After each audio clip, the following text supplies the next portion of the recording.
Irmãos, eu quero ministrar uma palavra para você antes do contexto ao qual nós estamos vivendo como um país. Talvez você está acompanhando no seu celular agora a movimentação que vai ganhar. Eu quero dizer para você, não importa se o Lula ganhar ou o Bolsonaro ganhar. O importante é sabermos que nós temos um Deus que nunca falha. Ele é a nossa âncora, Ele é a nossa esperança. E neste mundo a Bíblia fala que nós teremos aflições, mas nós sabemos que algo que é importante, nós vamos prosperar em terra de aflição. Você crê nisso? Mas nós sabemos que nosso lugar não é aqui. Nosso lugar é a eternidade. Mas quanto isso, nós vamos lutar sim pelas nossas crianças. Nós vamos lutar pelos nossos jovens, nós vamos lutar pelos casamentos, nós vamos lutar pela família. Eu como igreja, eu como pastor, dependente se ele ganhar ou não. Mas o Senhor sabe qual é a vontade da igreja. A igreja orou, jejuou, declarou o seu posicionamento. Que nós somos a favor da vida.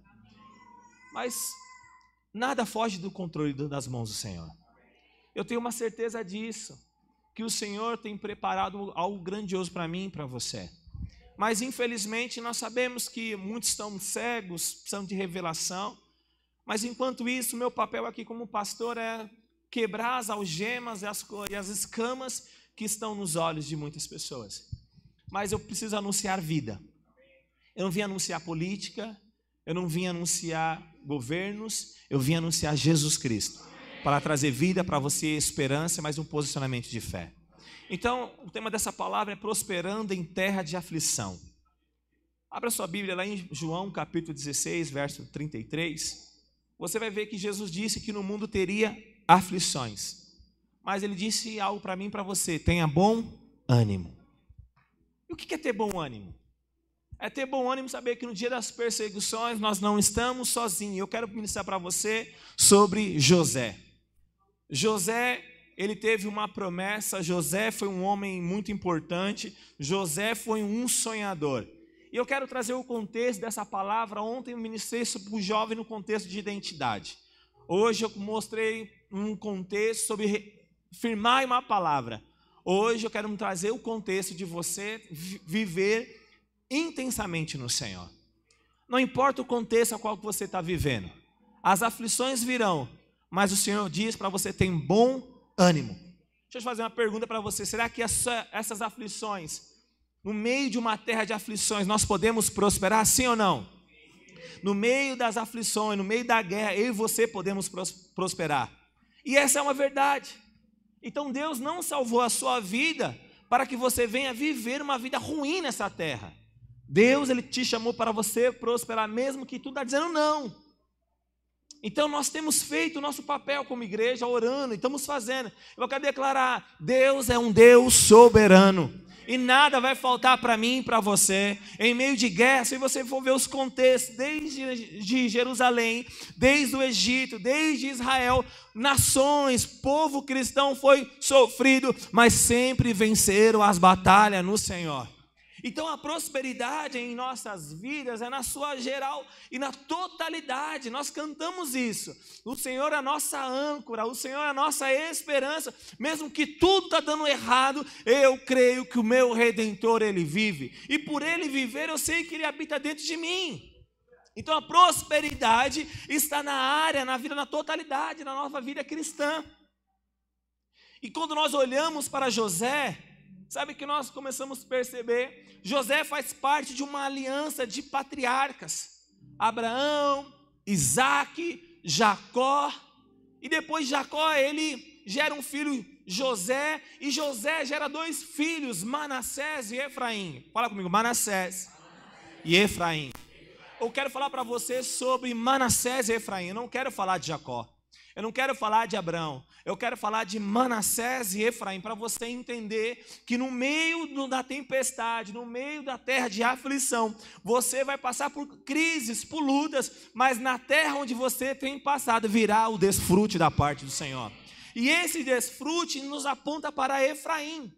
E Manassés nos aponta para algo que nós esquecemos do que nós passamos. Mas eu quero pontuar para você alguns pontos, 7 pontos. Ontem eu pontuei 2 pontos para os jovens, eu quero pontuar 7 agora. dar continuação da palavra. Porque se você entender que você tem apenas uma palavra, você guarda os 6 outros pontos na sua vida. O importante não é você saber os 7, 8 pontos. O importante é você saber qual é o primeiro. O primeiro, eu tenho uma palavra, e essa palavra eu vou abraçar com a minha vida. Eu vou abraçar com a totalidade do que Deus tem feito para mim. E isso nos aponta para isso. Mas eu quero falar para você, em torno de 13 anos, que José passou pelo processo. Você sabe que nós não gostamos de passar pelo processo. Você sabe que a história de José, ele foi um homem criado livre, mas foi vendido como escravo. Quantos de nós somos livres, mas vivemos uma vida de escravo? Quantos de nós somos abençoados na graça, mas nós vivemos na lei? Quantos de nós vivemos o favor de Deus, mas nós entendemos ainda que Deus não nos ama? Eu quero dizer para você, o favor gera inveja. Quando você vê uma pessoa muito abençoada, muito favorecida, você vai perceber o favor de Deus sobre a vida dela. Mas nós precisamos entender e percorrer esse caminho que nos aponta para Efraim. Para Efraim acontecer na vida de José, ele esperou 13 anos. E você vai entender o significado de Manassés e o significado de Efraim. Mas eu quero dizer para você, o primeiro ponto dessa palavra é que você precisa entender: espere a palavra de Deus, ou seja, tenha uma palavra de Deus sobre a sua vida. Abra sua Bíblia lá em Gênesis capítulo 37, no verso 5, e diz assim, que José recebeu uma palavra de Deus em sonhos. Quantos aqui receberam uma palavra de Deus? Diga amém. José nos aponta e diz assim no verso 5, 37, verso 5, e teve José um sonho que contou aos seus irmãos, por isso odiaram ainda mais. Olha que interessante, José recebe uma palavra de Deus, que ele tem uma revelação, que ele tem um sonho, e esse sonho vai percorrer a uma promessa. Diga amém por isso. Mas é interessante que na vida com Deus, tudo começa com uma palavra divina. Quantos tem uma palavra divina? Quantos creem que o Senhor é nosso Redentor e Ele vive? Diga amém. Quantos creem que a igreja do Senhor sempre venceu as batalhas? Diga amém. Então nós estamos aqui em meio de guerra, em meio de lutas, mas a palavra do Senhor diz que nós já vencemos o maligno. Diga amém por isso. E por isso nós somos mais do que vencedores. Então essa palavra nos aponta: espere uma palavra de Deus. Eu quero dizer para você outra coisa: nunca tome decisões, ou nunca fala algo precipitado, nunca fala nada, algo de uma forma que você nem sabe se foi Deus que falou. Mas antes de você tomar uma decisão, antes de você fazer alguma coisa, você primeiro tem que ter uma palavra. E quando você tem uma palavra de Deus, irmãos, pode passar céus e terra, aquela palavra vai se cumprir sobre a sua vida. Então na vida com Deus, tudo começa com uma palavra divina. Então nunca inicie algo que você queira, a prosperidade divina, sem antes ouvir de Deus que tem uma palavra. Eu vou mover para a direita porque eu tenho uma palavra. Eu vou mover para a esquerda porque eu tenho uma palavra. Eu vou mover à frente, eu vou mover para trás porque eu tenho uma palavra de Deus. Seja no seu casamento, seja no seu negócio, na sua liderança, pois aonde você for, você vai ter uma palavra. E assim foi José. Mas é interessante que ele teve uma palavra. E essa palavra, só porque ele teve um sonho, ele compartilhou com seus irmãos. Deixa eu te falar algo. Quando você compartilhou algo que Deus falou que ia fazer na sua vida, as pessoas sorriram ou fecharam a cara? Você percebe quando as pessoas se alegram com as suas bênçãos, mas também você percebe quando as pessoas estão somando junto com você. Isso nos aponta para mostrar que quando você tem uma palavra, é importante você compartilhar o que Deus está falando sobre a sua vida. Diga amém por isso. Mas aí o segundo ponto é interessante. Mesmo que ainda não aconteça, anuncie a palavra de Deus que Ele te deu. Então é interessante. José está ali naquele momento, ele tem uma palavra do Senhor, ele tem um sonho, Deus traz para ele. E qual foi essa palavra? Lá no verso 9 de Gênesis 37, no verso 9, aqui o texto diz: e teve José outro sonho, e contou aos seus irmãos, e disse: eis que tive ainda outro sonho, meus irmãos, e eis que o sol e a lua e as 11 estrelas se inclinavam a mim. Se primeiro que ele conta que os irmãos queriam, ele falou que teve um sonho que Deus ia resplandecer a vida dele, os irmãos dele odiaram, nesse ponto que os irmãos já queriam matar ele. Sabe o que Deus estava ensinando para José? José, você é inocente, mas continue falando a palavra. Na hora que ele começou a falar da palavra, quem ele era em Deus, ele não sabia o coração dos seus irmãos, mas isso só revelou o coração dos irmãos dele quando ele contou o que Deus ia fazer na vida dele. Muitas coisas, aquilo que nós falamos vai revelar o coração dos outros, aquilo a respeito de você. E quando você começa a falar isso de você mesmo, aquilo que Deus falou, porque disse o Senhor para ele falar da palavra, e ele falou. E teve José outro sonho e contou aos seus irmãos e disse, ele diz assim: eis que tive ainda outro sonho, e eis que o sol e a lua e as 11 estrelas se inclinavam a mim. Isso chama o que, irmãos? Fé. Ele começou a declarar e falou: peraí, o sol, a lua, as 11 estrelas vão se inclinar diante de mim. Isso nos mostra quando você tem uma palavra, não importa o contexto ao qual você está vivendo, o importante é você declarar até quando vem anunciar ela e vem acontecer, se concretizar sobre a sua vida. Irmão, liberar a palavra, isso chama fé. E quando você começa a liberar a palavra de Deus, mesmo que ainda não aconteceu, você está glorificando o nome do Senhor. Então José, ele começou a glorificar o nome do Senhor como? Falando. Mas ele já era rei ali, irmãos, ele era governador do Egito, sim ou não? Não, mas ele estava trazendo à existência aquilo que já existia na eternidade, ia se materializar aqui na terra. Então ele começou a declarar isso. Mas sabe o que é interessante? Quando você começa a declarar aquilo que Deus vai fazer na sua vida, no meio da igreja, no meio do povo da igreja, haverá resistências. E as resistências, elas estão aí para serem destruídas. Diga amém por isso. Quando você falar da palavra de Deus, é algo que Deus vai realizar na sua vida, não tenha medo.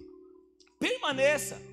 Começa a declarar, vai acontecer. Pastor, levantou à direita, levantou à esquerda, levantou na minha frente, atrás de mim. Começa a declarar a vida de Deus. E quando você começar a declarar a vida de Deus, você vai perceber que o ambiente já mudou.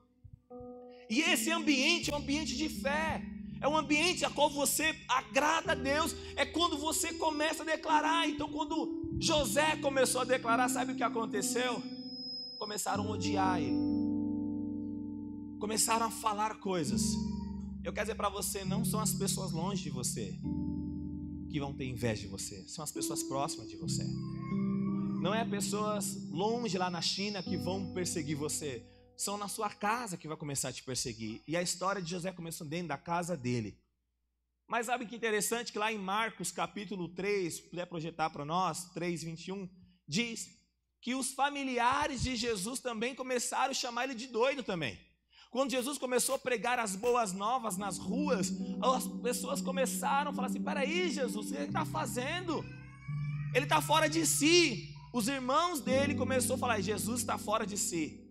Quando você começar a anunciar aquilo que é impossível de Deus fazer na vida de muitas pessoas, na sua vida, as pessoas vão dizer: está louco, ele está fora de si. Eu quero dizer para você uma coisa que eu aprendi: não existe impossíveis para Deus.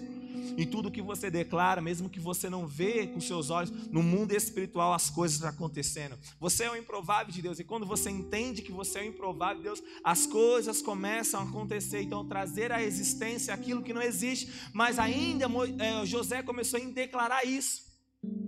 Se Jesus, os familiares dele começou a perseguir, imagine os seus familiares. Você agora jovem, está vindo para a igreja, buscando ao Senhor, indo para a célula, sua mãe te chama de fanático, seu pai chama você de doido, você está socado nessa igreja, eu vou lá conversar com esse pastor, eu vou conversar com esse líder, eu vou conversar com todo mundo, e as pessoas começaram a ter uma perseguição. É porque você entendeu e não vai abrir mão do propósito eterno de Deus. Você entendeu o que Deus vai fazer na sua vida, e porque aquilo que Ele vai fazer na sua vida, você fala: não posso abrir mão. E quando eu não abro mão, mesmo que eu não veja a promessa acontecer, mesmo que eu não veja o sinal de algo acontecer sobre a minha vida, eu vou permanecer crendo. Diga amém por isso. Então José, ele permaneceu, sabendo que tudo aquilo que a família dele começou a perseguir e começou a fazer algo, ele começou a permanecer. Sabe o que é interessante, irmãos? Você tem que guardar isso no seu coração. Não são as pessoas que você tem afinidade que vai te levar para cumprir o propósito. São as pessoas o oposto de você que vai cumprir junto com você e determinar o propósito de Deus sobre a sua vida. não é as pessoas que falam muitas vezes da forma que você gostaria, da forma que você gostaria que as pessoas se comportassem, das formas como as pessoas falassem, você gostaria dessa forma, mas são as pessoas diferentes de você que vai cumprir junto com você a promessa a qual Deus liberou sobre a sua vida. Tudo é assim. É muito difícil você ver uma pessoa falar igual você, pregar igual você, ministrar igual você e falar assim, nossa, esse cara é igual comigo, e assim a gente vai crescer. Não vai acontecer dessa forma. São pessoas ao contrário, mas elas vão te ajudar a cumprir o propósito de Deus. Foi o que o Marcelo acabou de falar, quando ele falou que Deus falou com ele, olha para o pastor, olha para o seu líder, olha para o seu discipulador, olha para a igreja. É isso que eu vou fazer, o meu amor expresso no corpo. E o amor é expressado quando nós estamos envolvidos na mesma causa, na mesma obra. E isso é o que vai nos levar. Mas voltando a José, você começa a perceber que a conquista de uma promessa é a persistência. A conquista de uma promessa é você ter uma palavra. Eu quero dizer para você, quantos aqui é levado ao vento? Ouve uma palavra, uma perseguição de um inimigo e fala, vou desistir, vou abrir mão. Mas eu quero dizer para você, para a promessa se cumprir na vida de José, foi em torno de 13 anos. Quantos aqui gostam de esperar? Você gosta de esperar, irmão? Ninguém gosta de esperar. Imagine quando você está com fome, que a comida não saiu ainda. Aí a mulher fala, vai demorar uns 40 minutos. Não, dá um pão aí, pelo amor de Deus. Vou fritar um zoião ali. Aí já está com tempero, vou fazer um revirado. Começa a tacar feijão, arroz, come. Você não está conseguindo esperar. A promessa nos aponta para a persistência. E a persistência, nem tudo na sua vida vai dar certo. Nem tudo vai ser da forma como você quer colher, filho. Mas vai chegar um tempo que você precisa ter maturidade. Você vai assim, Senhor, o Senhor está no controle do universo e nada foge das suas mãos. Ponto. E essa é uma verdade. Mas aí, outro terceiro ponto, aí agora continuando, que eu não terminei ontem para o Jobs, fala sobre uma cisterna. Lá em Gênesis capítulo 37, no verso 22 diz, também ele disse, Rúben, não derrameis o sangue, lançai nesta cova que está no deserto, e não lancei mão nele. Isso disse para livrá-lo das mãos dele, para torná-lo ao seu pai. Fala para o seu irmão, diga para o seu irmão, aprenda com a cisterna. O que é a cisterna? Buraco, profundidade, onde você vai estar só. Em alguns momentos você vai estar só em alguma cisterna.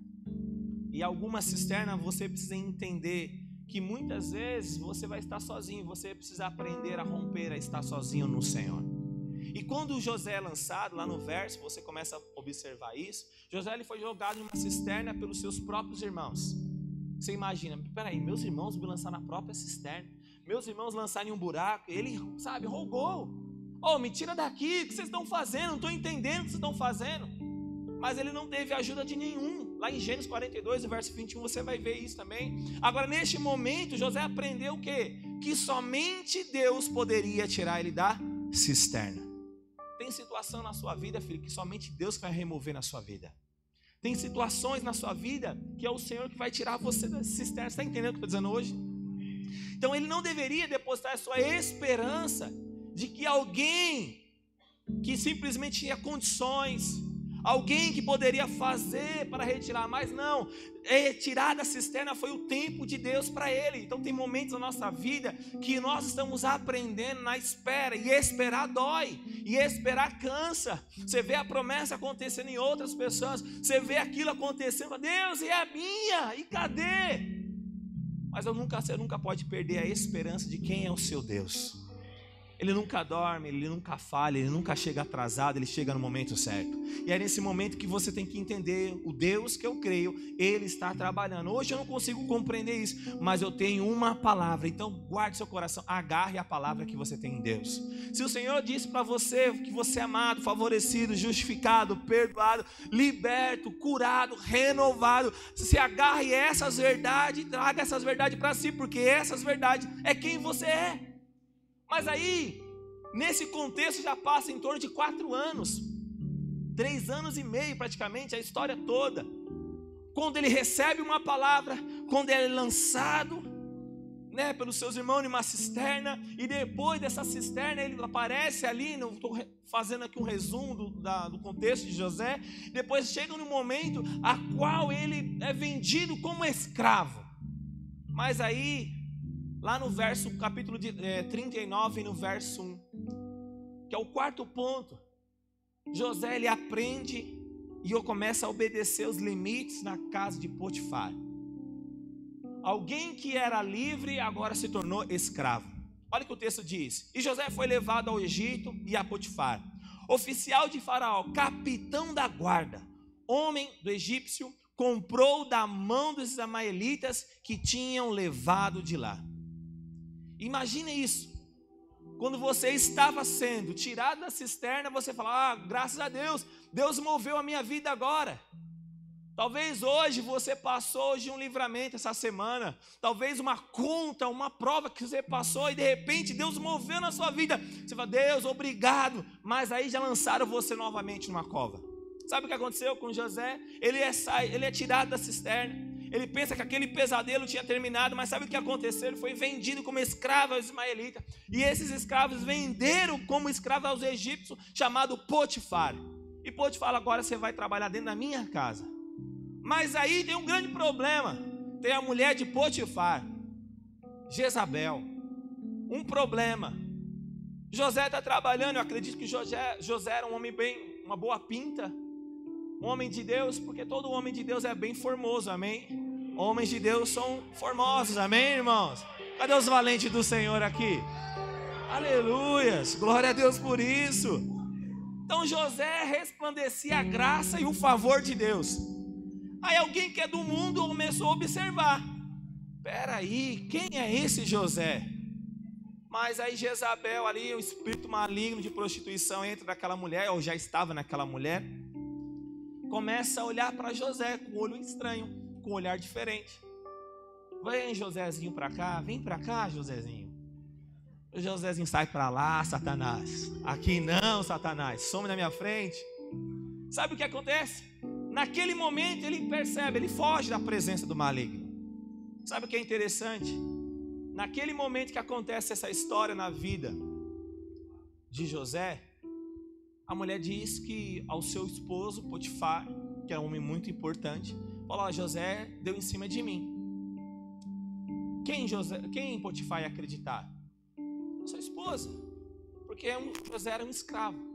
Mas é interessante que o contexto diz que José ele foi lançado à prisão, e 2 anos ele ficou preso naquela cadeia.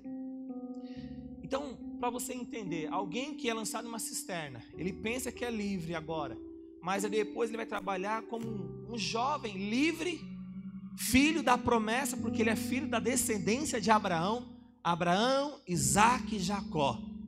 Imagina a mente dele. Deus disse que Abraão ser pai de multidões, mas eu faço parte de uma linhagem de descendência. Agora eu estou escravo dentro de uma casa de um egípcio, Potifar, e a mulher dele agora está em cima de mim. Deixa eu fazer a pergunta: como você sentiria? Mas sabe o que aconteceu? José ele permanece firmado na palavra. Não importa o contexto que você está vivendo, não importa o contexto do seu casamento, não importa o contexto dos seus filhos, não importa o contexto do seu trabalho, o importante é você firmar em uma palavra que você recebeu da parte do Senhor. E qual é a palavra? Não foi alguém que profetizou na sua vida, foi o que a palavra de Deus diz nas Escrituras. O Senhor diz que você é co-herdeiro das promessas de Deus. A palavra do Senhor diz que você é herdeiro da promessa do Senhor. A palavra do Senhor diz que os seus pecados foram perdoados, que você é justo, justificado, Senhor. É isso que a palavra de Deus diz que você é. Então ele permaneceu na palavra, mas o Senhor tinha falado para ele em sonho: olha, você vai reinar sobre o sol, sobre a lua e sobre 11 estrelas, vão se curvar diante de você. E ele permaneceu naquela palavra. É interessante que na prisão José aprendeu a desempenhar um papel muito importante, envolvido completamente com o seu coração. Olha o que o texto diz, que quando ele é preso, ele vê 2 homens muito importantes que trabalhavam ali com Potifar, com o Faraó, que era o copeiro, que era o padeiro. Mas aí ele é alguém que é lançado em uma prisão. Mas ele vai lá e vai cumprir o propósito do Senhor dentro da prisão. E você sabe, olha o que o texto diz lá em Gênesis capítulo 40, no verso 6 ao 7. E veio José a eles pela manhã e olhou para eles, e viu que estavam perturbados. Então perguntou aos oficiais de Faraó o que eles estavam ali no cárcere da casa do seu senhor, dizendo: porque estão hoje tristes os vossos semblantes? E eles foram lançados ali, tanto o copeiro, tanto o padeiro. Mas sabe o que isso nos mostra? Que José ele tinha uma identidade. Quem tem uma palavra de Deus, ele tem uma identidade. Não importa o contexto que ele está vivendo. Ele falou: isso aqui é uma leve e momentânea tribulação, mas eu sei que vai passar tudo isso, eu vou conquistar aquilo que o Senhor prometeu sobre a minha vida. Isso nos mostra que é alguém que ele foi preso injustamente, mas ele sabia, ele estava posicionado dentro de uma identidade, que ele era um homem livre. Quantos aqui são homens livres e mulheres livres? Diga amém. Você é livre, mas muitas vezes nós ficamos presos em nossa mente, dizendo: Deus não está olhando para mim, Deus não me ama. Deus tem um projeto maravilhoso para a sua vida, mas você precisa entender, você está posicionado em algo que é eterno. Então ele começava a aceitar aquilo, mas crendo. Mas é interessante que ele chama aqueles presos, e uns dois tiveram um sonho. Aí o copeiro fala que teve um sonho, está lá no texto também, e ele começa a dizer: eu tive um sonho, tal, com 3 espigas, tal, o que isso pode acontecer? Ele fala: daqui 3 dias você vai ser liberto e você vai ser promovido. Mas aí chega o padeiro chega e fala: eu vi isso também, e aí? Eu vi que tanto que 3 cestos, e eu vi cabeças. Sabe o que é interessante? Não importa o contexto, você vai falar sempre a verdade da palavra do Senhor. Sabe que José, na mesma prisão, ele não teve medo de falar para o padeiro: fala, daqui 3 dias você vai ser enforcado. Ele cumpriu o propósito do Senhor, sabendo que ele estava preso injustamente. Quantas vezes você é caluniado, quantas vezes você é acusado de coisa que você não fez, e você fica mal, você chora: eu vou abrir mão dessa liderança, eu vou abrir mão disso. Se eu soubesse que era tão problema, eu não estaria à frente disso. Não, Deus me livre de liderar mais, não quero isso. Porque não importa o que aconteceu lá atrás, o importante é o que vai acontecer hoje, filho. O importante é você saber quem você é em Deus. E José sabia, falou: olha, isso você vai entender o que quer dizer sobre Manassés e Efraim. E de repente José fala sobre isso. Passa-se 3 dias. É interessante que Faraó, ele ficou lá no 41, verso 1, que diz: e aconteceu que ao fim de 2 anos inteiros, eles estavam presos, Faraó sonhou, e eis que estava em pé junto ao rio.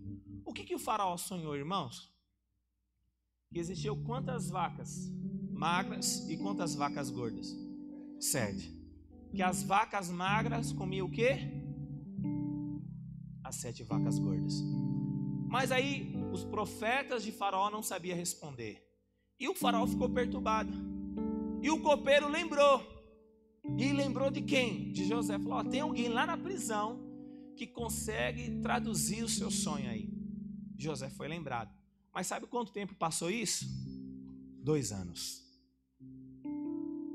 Talvez tem pessoas que você falou, entregou o seu currículo, falou assim, ele nem entregou. Você entregou para ele, falou: entrega lá na empresa. Ele falou: até esqueci. Talvez o seu currículo que você entregou numa portaria virou rascunho e você está esperando ali. Mas eu quero dizer para você: nunca confia em homens, confia na palavra do Senhor. Então José, ele não esmoreceu o seu semblante durante 2 anos numa prisão. Ele permaneceu firme. Sabe o que aconteceu? Ele foi lembrado. O Senhor sempre lembra daqueles que estão dobrando o seu joelho diante da glória dele. O Senhor sempre vai lembrar daqueles que têm um coração inclinado. O Senhor sempre vai lembrar daqueles que estão com o coração de servir. Diga amém por isso. E é interessante que depois de 2 anos, Faraó, ele tem esse sonho, ele tem esse pensamento, ele tem essa mentalidade. E sabe o que acontece? José chega e começa a falar: olha, 7 anos será 7 anos de bondade, de graça, de desfrute. Mas também será 7 anos de perseguição, de fome, de seca. E nisso, ele começa a viver uma virada no seu ministério, na sua família e principalmente com ele. E o 6º ponto vai falar sobre virando a página. Diga para o seu irmão, como um ato profético: o Senhor hoje está virando a página da sua vida. Nesse ponto aqui, José começou a virar a página da vida dele. Quando ele se posicionou e falou o que ia acontecer, Faraó falou assim: agora eu vou colocar um anel, você vai governar. Diante dessa nação aqui, você vai ser o governador do Egito. E ele se posicionou porque ele não passou por cima de ninguém. Ele esperou o tempo dele, mas ele creu sempre em uma palavra. A palavra que vai levar você. Então, nisso passa-se 13 anos. Desde quando ele recebeu aquela palavra de Deus, o sonhou e a sua situação como fosse de uma noite para o dia, Deus começa a mover e começa a trazer realeza e clareza. E esses 13 anos foram o que, irmãos? De preparação para aquele momento. Sabe por que ainda as coisas não aconteceram ainda na sua vida? Porque o Senhor está preparando algo para você. Deixa eu te falar algo para você. Quando você espera no Senhor, o Senhor nunca vai trazer gambiarra para você. Quando você espera no Senhor, você vai saber que a promessa dele é boa, perfeita e agradável. Quando você faz algo na sua força, você está fazendo algo com gambiarra. E você percebe quando o ser humano, o brasileiro, gosta de fazer muita gambiarra. Sabia disso, né? Não vou pegar esse fiozinho aqui, não vai dar nada, não, explode tudo.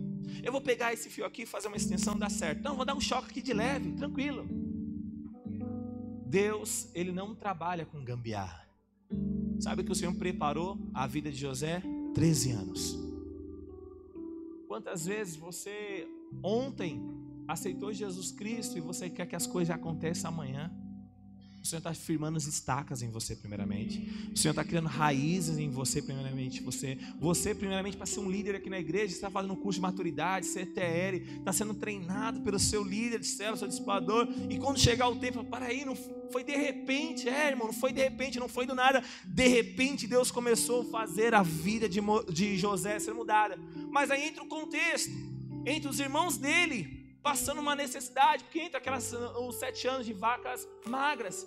Os irmãos dele aparecem, Rubens e os demais começam a chegar e falam: olha, estamos com fome, nosso pai já está idoso. Ele reconhece, mas os irmãos não reconheceram José. Mas sabe o que é interessante? Que ele olha para Benjamim. Benjamim é o filho da promessa. Ele fala: esse aqui é meu irmão. Esse irmão que é o meu irmão mais novo. Antes eu era, agora tem mais um irmão. Ele lembra da promessa de Deus. Sabe o que é interessante? Ele saiu da prisão para ser o primeiro ministro do Egito. Quer dizer, para você não importa o cárcere, não importa a cisterna na qual você está. A palavra que Deus liberou sobre a sua vida há de cumprir. Queira pessoas, queira o inferno, vai se cumprir, mas permaneça na palavra e na posição. Aí começa uma nova etapa. Projeta para mim Gênesis 41. Dá para projetar? Gênesis 41. No verso 50 e no 51 e 52. É importante chegar nesse momento. Tem como jogar na televisão? É um momento que você começa a entender o significado que José ele foi promovido para viver o grande dia no Senhor. Por que ele foi promovido? Porque ele deu a resposta certa. Mas aí José casa, tem uma bela de uma esposa, tem filho, e nisso ele tem 2 filhos, Manassés e Efraim. Aí interessante que lá no texto diz, Gênesis 41 no verso 50, que diz: antes de chegar a fome nasceram 2 filhos de José, e os quais lhe deu Asenate, filha de Potifar, e sacerdote. No 51, José ao primogênito chamou de Manassés, pois disse: Deus me fez esquecer de todos os meus trabalhos, de toda a casa do meu pai. Deixa grifado aí nesse ponto. Manassés fala o que? Ele esqueceu do que, irmãos? Ele esqueceu do que? Do seu trabalho duro. E qual foi o trabalho duro nesses 13 anos de José?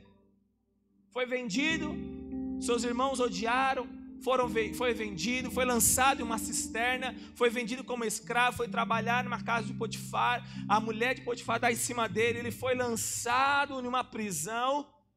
A Bíblia fala que Manassés aponta para aquilo que ele esqueceu, ele decidiu esquecer. Então o filho primeiramente de Manassés dele diz: o Senhor me fez esquecer do grande trabalho. Projeta para mim no verso 52, continuando.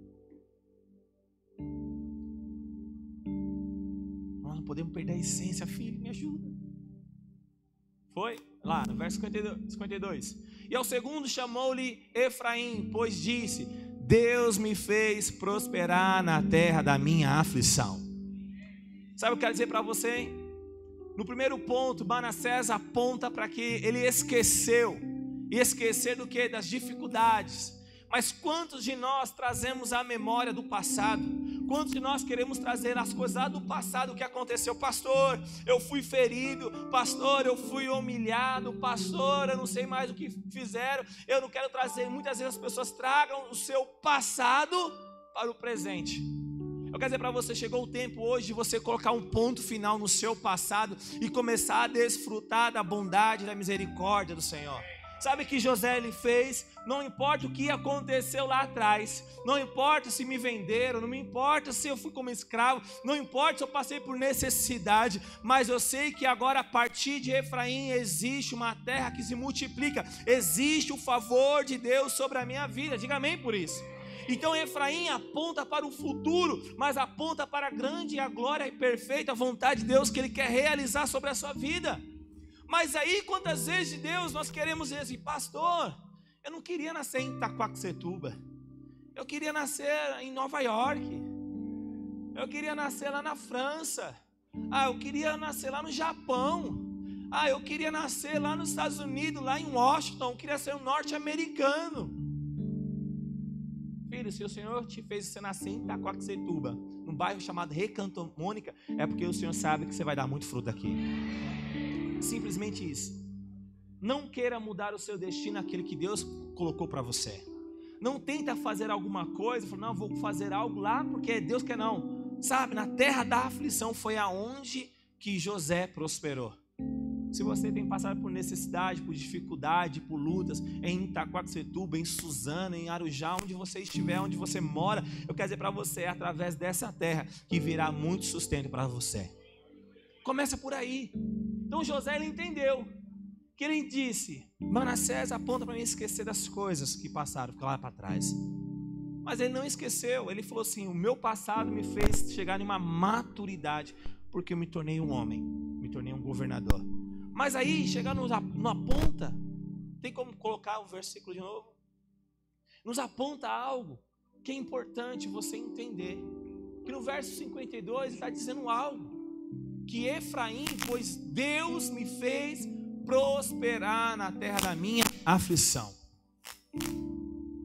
E quais são as suas aflições? Eu quero dizer para você, chegou o tempo de você começar a colher aquilo que você plantou, aquilo que você regou, mas chegou o tempo de você ver 7 vezes mais a abundância, a graça e o favor de Deus sobre a sua vida. Chegou o tempo, diga amém por isso. E por último, o 7º é crendo na prosperidade de Deus.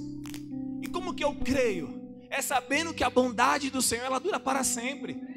Quando José ele tem essa revelação, ele casa, ele tem os seus filhos, ele sabe que Manassés aponta para isso, mas ele sabe também que Manassés aponta para outra coisa, que é algo para esquecer, não simplesmente do seu passado, mas trazer a memória daquilo que Deus tem colocado, irmãos. Se nós formos começar a falar das guerras, das lutas, se começar a falar das guerras que eu já sofri, eu e você, nós começamos a chorar aqui juntos, das perseguições, do que já falaram, do que já fizeram calúnia. Mas Deus, eu decidi esquecer isso, porque eu sei que amanhã o Senhor tem o melhor para mim. O choro pode durar uma noite, mas a alegria vem pelo amanhã, e eu sei que existe amanhã. E Efraim aponta para o futuro e para agora. Você tem a promessa de Deus, você tem o favor de Deus, e o favor de Deus vai começar a contagiar as pessoas que estão do seu lado. As pessoas verão você o favor, e José começou a ver o favor. Mas aí você precisa entender que você precisa agarrar ao propósito. E toda essa preparação para José, alguém puder ajudar num retorno aí, tá? É uma forma de você entender isso. É quando você olhar e começar a perceber a bondade de Deus, e ver que Deus tem trabalhando sobre a sua vida, e você começar a olhar para Deus, tem preparado para mim o melhor. Deus tem preparado para mim um dia na terra da aflição. Sabe qual é a terra da aflição? É quando vem um estrangeiro, ou do norte, ou de outro lugar, e vem começar a fazer uma carreira em uma terra onde ele não conhece ninguém. E a persistência vai fazer você conquistar aquilo que você acha que jamais ia conquistar. Uma coisa que eu acredito hoje, que eu vivo na minha vida: não existe impossíveis para Deus. Não existe, irmãos. Eu vi tantas coisas da parte de Deus acontecer nessa igreja, nesse prédio. Eu vi questão de ar-condicionado. Hoje você quer estar aqui no nosso meio, é novo convertido, você está feliz. Mas teve tempo de Manassés aqui. Os ventiladores estavam gritando: pastor, pelo amor de Deus, coloca um ar-condicionado. É você pregar aqui, você suava. Eu vi os irmãos aqui, duas coisas. Eu pensava: ou a palavra é tão ruim que os irmãos não estão entendendo nada, ou os irmãos estão desmaiando do calor. E era verdade, os irmãos suavam. Você viu o olhar dos irmãos assim, quase dormindo. Eu falei: meu Deus, nos dá graça para isso.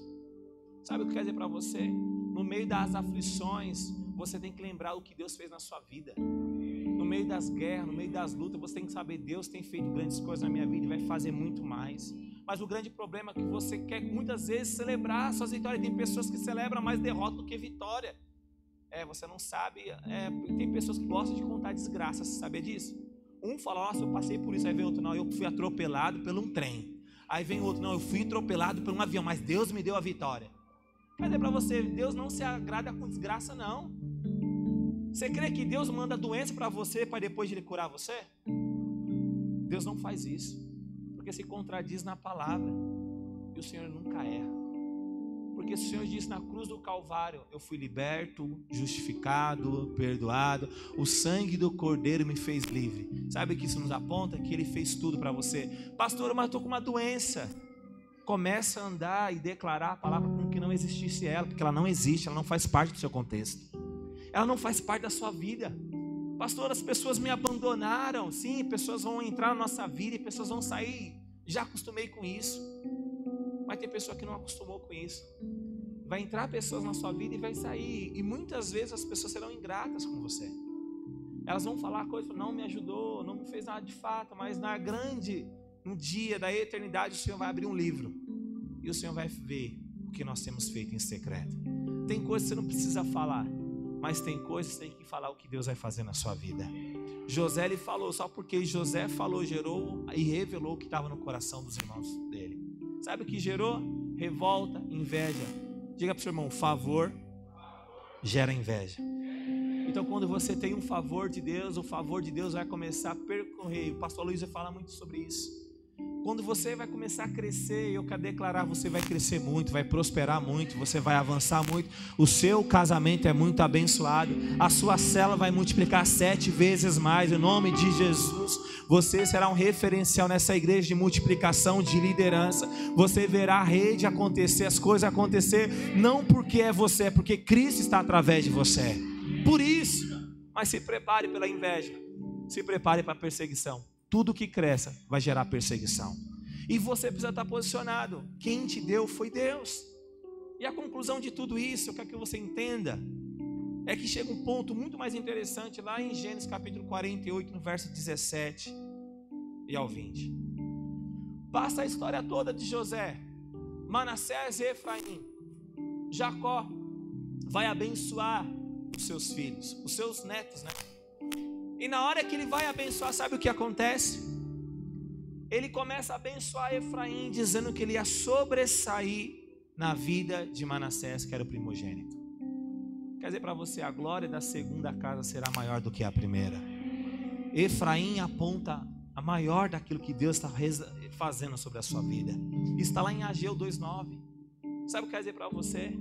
Que quando Efraim sobressai das dificuldades. Você tem vivido dificuldades, sim ou não? Tem passado luta, sim ou não? Mas Efraim é para você, é para os dias de hoje, é para agora, é para amanhã, é para depois. Vai sobressair. Pastor, eu tenho vivido uma vida financeira complicada.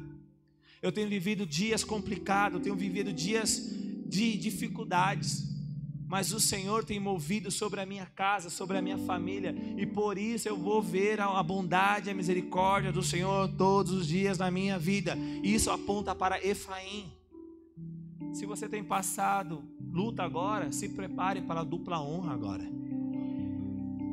Não tem como você tirar Manassés e Efraim, eles andam juntos.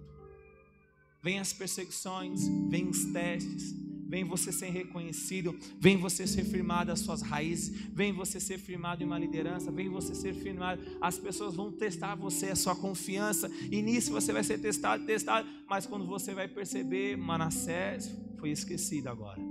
Agora chegou um novo tempo de glória, chegou um novo tempo de justiça, um novo tempo de bênção, porque agora começa o Efraim na sua vida. Efraim aponta para a bondade e a misericórdia do Senhor. Eu quero dizer para você, nesse ano de 2022, existe bondade e misericórdia de Deus para nós. Existe favor, mas 2023, eu tenho falado sobre isso. Que a bondade do Senhor e a misericórdia do Senhor vai nos seguir todos os dias. E se é todos os dias, não é só um momento.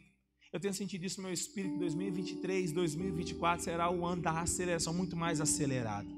E eu sei que 2023 nós vamos declarar, no segundo semestre, nós vamos já ter o terceiro culto a partir da tarde. Você vai ver, crie, por isso falei. Eu gosto de ser aquela pessoa que estou vendo lá na frente o que Deus já está fazendo, mas vai trazer realidade em 2023. Você verá como que vai ser uma explosão a igreja no ano de 2023. Você vai ver como que as células vão crescer, vão multiplicar, novos líderes, novos discipuladores, novos obreiros vão crescer no meio da igreja, porque você vai ver a bondade, a misericórdia, porque é o ano da casa cheia. Eu já estou vendo o ano da casa cheia crescendo. Eu já estou vendo problemas grandes. Para qual o problema? Não é problema que vai tirar a dor de cabeça, que vai perder cabelos, não, mas é uma dor de cabeça. Deus, como que eu vou fazer para largar as tendas?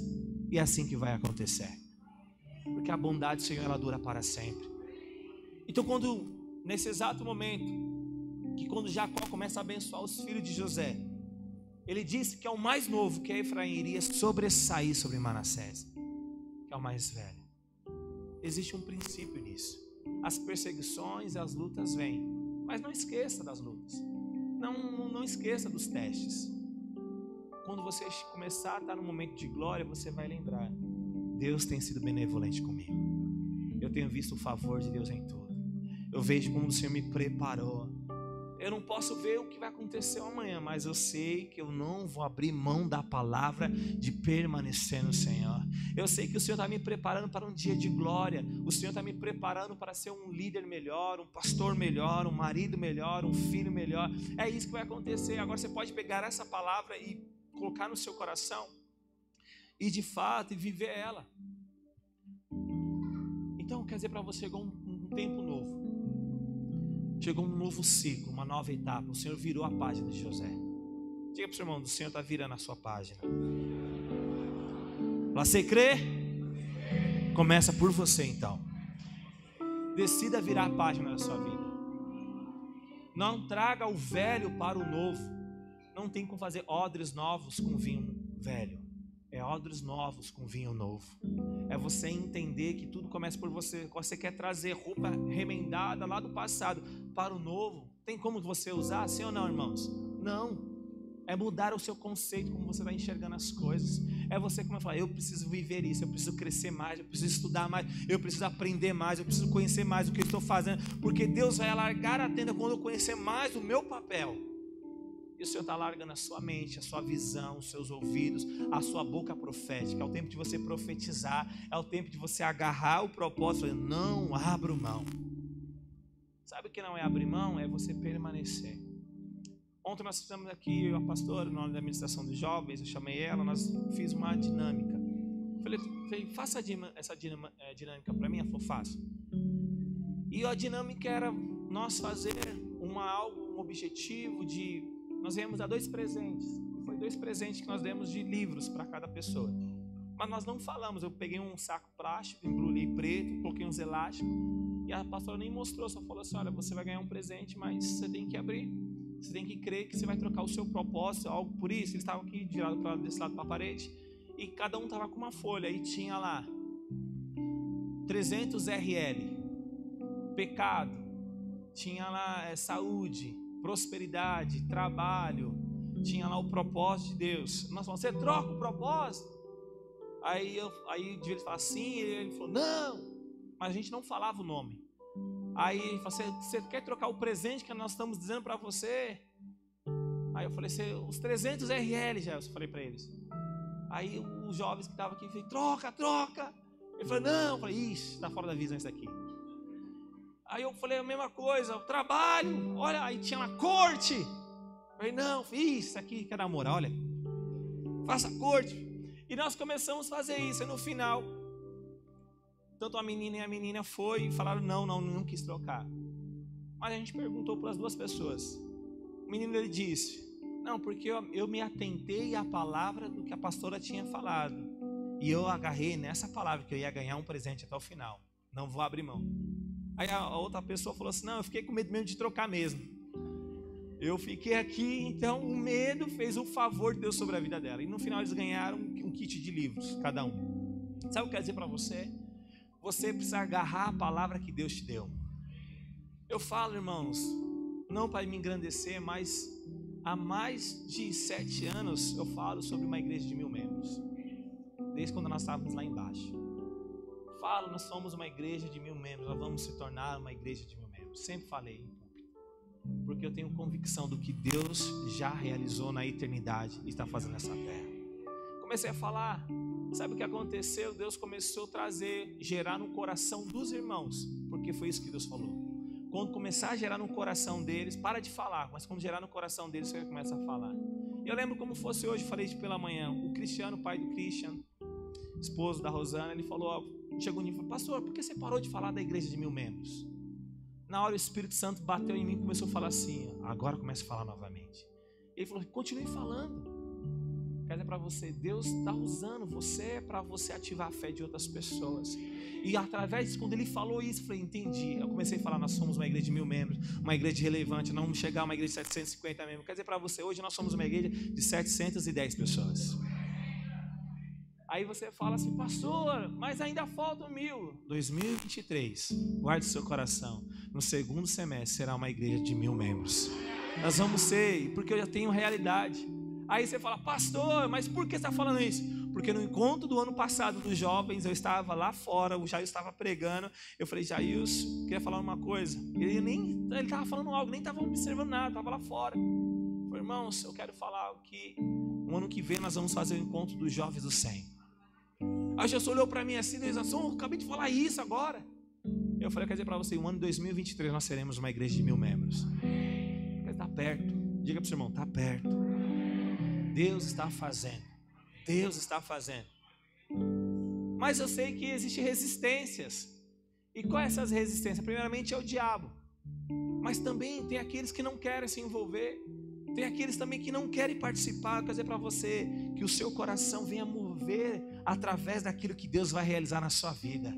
E Deus está realizando grandes coisas, não é por causa de mim, irmãos, é por causa da igreja. Entendeu o significado de uma vida. Sabe o que o propósito aconteceu na vida de José? Porque ele entendeu, desde a sua adolescência, o sonho que ele teve. O Senhor me deu um sonho. E qual é o sonho? Que eu vou reinar em vida. Diga para o seu irmão, você vai reinar em vida. Eu verei você reinando em vida. Sabe o que é reinar em vida? É você ver que aquilo que é o ano de Manassés, os anos que você passou de luta, eu verei o sorriso em você.